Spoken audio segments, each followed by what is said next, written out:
खोया हुआ चिराग आएगा वापस, भाई का प्यार जानेगी बहन। हेलो दोस्तों, आप सभी का स्वागत है बॉलीग्राज स्टूडियोज में। हम सब अपने परिवार से बेइंतहा मोहब्बत करते हैं। यह हमारा परिवार ही है जो हमें हर समय, हर मुश्किल में हमें खुश रखने की कोशिश करता है। और जब पूरी दुनिया हमारे खिलाफ हो जाए तो ऐसे में हमारा परिवार ही है जो हमारा साथ देता है। इसलिए कहते हैं कि अपने परिवार को हमें अपने दोस्तों से भी ज्यादा ऊपर रखना चाहिए।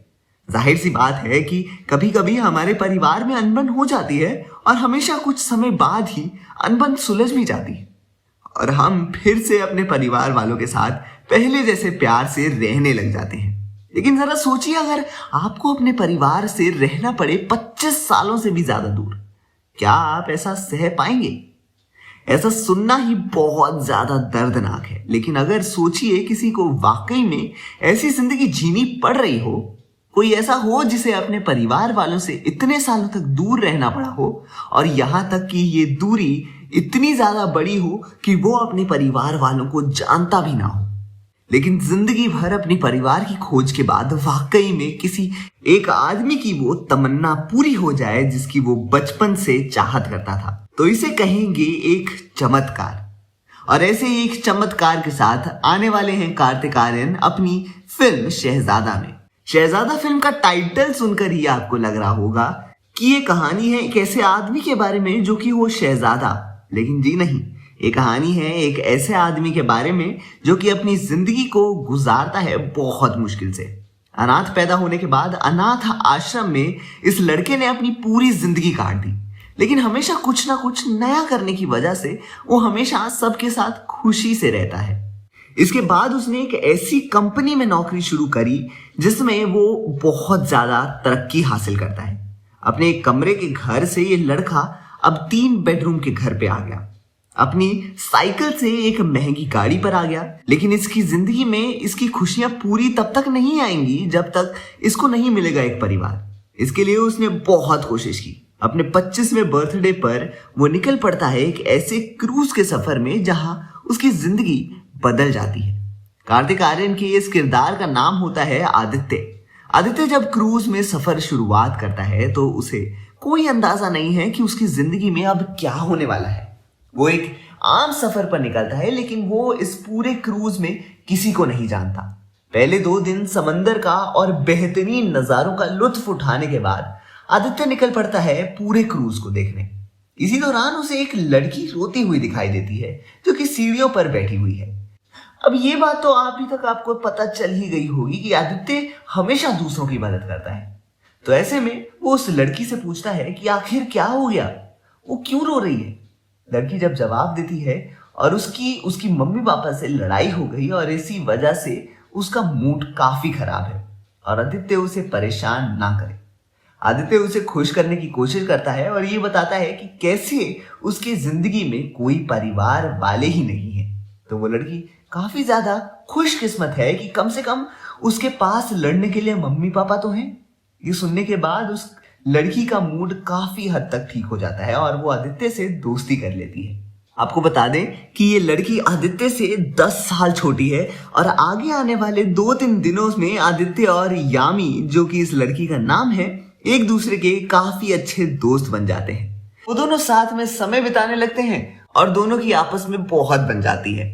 तभी एक बार साथ में लंच करते हुए यामी देखती है कि आदित्य के गले में एक ऐसी ताबीज है जिस पर जेडी लिखा हुआ है। वो उससे पूछती है कि ये ताबीज उसे कहां से मिली। तो इसका जवाब आदित्य देता है कि बचपन से ही उसके गले में ये ताबीज थी। उसके अनाथ आश्रम में भी सभी ने उसे ये बोला था कि उसके घर वालों की एक ही निशानी है, जो है ये ताबीज। इसके बाद जब यामी उसको अपने गले से ताबीज निकाल के दिखाती है जिस पर भी जेडी लिखा हुआ है, जेडी का मतलब है जय धवन, यानी यामी के पापा। ये देखने के बाद दोनों ही काफी ज्यादा हैरान हो जाते हैं कि आखिर इन दोनों के पास सेम ताबीज कैसे है।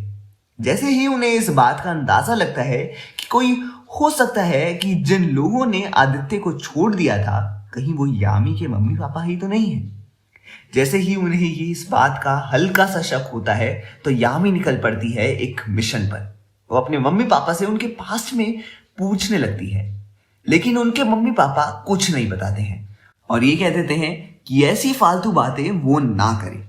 उनके सभी सामान की जांच करने के बाद यामी को मिलता है एक ऐसा फोटो फ्रेम जिसमें होती है एक छोटे से बच्चे की फोटो।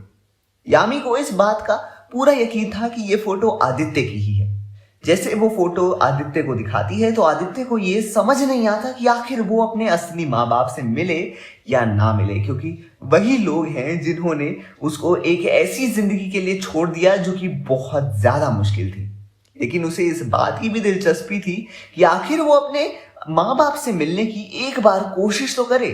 साथ ही में यामी को लेकर उसके बढ़ते हुए प्यार की वजह से वो उन दोनों को मिलने का फैसला करता है। अगले दिन यामी आदित्य को अपने मम्मी पापा से मिलवाती आती है और आदित्य उनसे पूछता है कि क्या वो वाकई में उसके असली माँ बाप हैं या नहीं। पहले वो ये बोलते हैं कि ऐसा कुछ नहीं है और इस बात से बिल्कुल इनकार कर देते हैं। लेकिन जैसे ही आदित्य उठकर जाने लगता है तो रीना यानी कि यामी की माँ बोल उठती है कि वो दोनों ही हैं जिन्होंने आदित्य को ऐसी जिंदगी के लिए छोड़ दिया। ये जानने के बाद आदित्य उनसे पूछता है कि आखिर उन्होंने ऐसा क्यों किया। तब वो बताते हैं कि ये कहानी है जब रीना और जय धवन कॉलेज में एक दूसरे से बेइंतहा मोहब्बत करते थे, एक दूसरे के प्यार में पागल थे। उन्होंने ये फैसला किया कि वो एक दूसरे से शादी कर लेंगे, लेकिन जय के घर वालों ने इससे साफ इनकार कर दिया। उन्होंने लाख कोशिश की अपने घर वालों को समझाने की, लेकिन उनके घर वालों ने उनकी एक नहीं सुनी। एक रात रीना ने जय को यह बताया कि वो जय के बच्चे की मां बनने वाली है। अब वो दोनों ही जवान थे और उनके घर वाले एक दूसरे से दूर रहने के लिए कह रहे थे, तो ऐसे में वो दोनों भाग कर चले गए।